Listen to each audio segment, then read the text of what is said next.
does it make you feel bad when people question your blackness? But I don't even know what that means. What does that mean? People question my blackness all the time. The one time I was thrown, and I wrote about it in the book, was Jesse Jackson, because I wasn't expecting it. And so I was mostly pissed because I was thrown. I was mad that I had lost my step. But anybody can, you want to question me? Go ahead, I don't care. But I'm a child who my mother told me who I am. You questioning my blackness makes me no blacker or less black than I was when we started the conversation. I guess that's the difference between me and you, because my mother didn't have a language for it. Makes a huge difference. She was just like, I think it makes a big difference. Oh, you're pretty. I mean, you know what I mean? It was very like. I truly believe it is up to your parents, and these are why I have these conversations with my kids. You have to frame that. Because I literally, when someone would question my blackness, I'm like, what are they talking about? I'm black and I'm Latina. I have no idea what they mean. Because my mother jammed not only into my head, but I have everyone in my family looks like me. My brothers and sisters, we all look exactly the same. So it made no sense. Is there a separation for you, like being African American and being, Latina? Because it's so different in so many ways. Like, I mean, I get, it's, when it's African American, United States, slavery, civil rights movement, the South, that whole history. And my history is really the Caribbean, and it was the same slave ship, but it's really different when you know the country that your parents are from. Like, I always thought that was my little, like, always knew, like when I could go to Dominican Republic and Jamaica. If I go to Africa, it's not gonna feel the same. To me, it was never I feel more this or more that.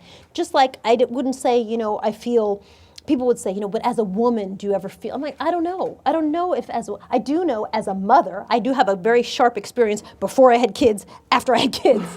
Things people said to me before I had kids, ways people behaved in my presence after I had kids. So I have a control for that. Mm-hmm. But I never thought about it as, well, I feel more black or more Latina. I do know, what was interesting for African Americans, for black people, there was sometimes a sense of, well, who are you really? And for Latinos, they're like, oh my God, your first cousin on your mother's side, went to Cuba once. Hi, mija, we love you.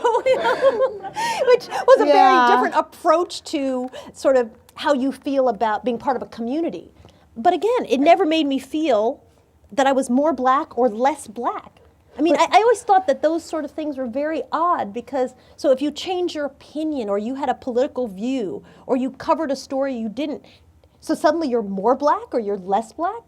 I don't get it. I really genuinely did not, I really dismissed that.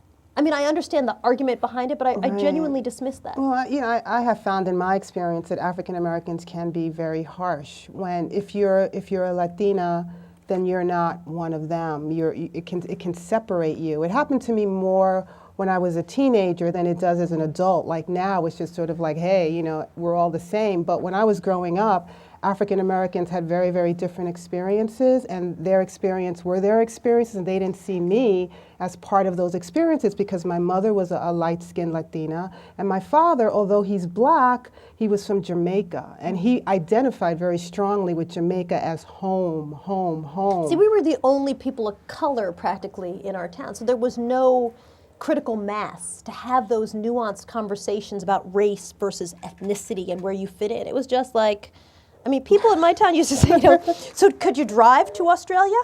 Like, seriously? No, you can't drive to Australia. That's like a lot of water surrounding. But, so there was no nuanced, let's sit down and really parse through who you are and what you are. It was just made very clear at times that you didn't fit, you didn't belong here, that there was a certain, homogeneous group, and you were not one of them. That's why you said you didn't date. I like that. I didn't date because nobody asked me.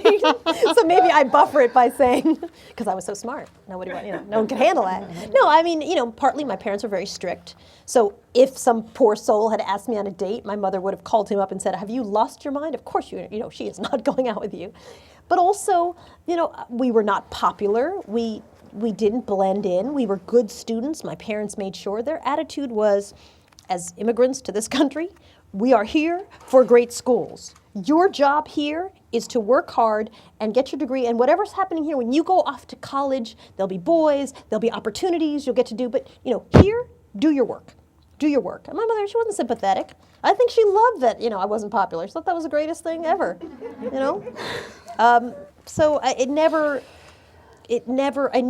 was no critical mass for conversations about, and I think, you know, in the city where you had this side and that side, you know, you could really see what being pulled in different directions, but we didn't have that. There was just a bunch of white people in my town and one Korean family, one Chinese family, you know, the Pangs, the Lus, and then, you know, Chavoy only, who was my best friend, who was black and from Bermuda, and us. That was it, pretty much. I guess that's really interesting. Like, I never really thought about it like that, but when you grow up in it was like a mixed minority neighborhood, because the only white people in my neighborhood was like the number runner and an ex-prostitute. So it was just really all of us just like ganging up on each other based on who's the lightest, who's the darkest.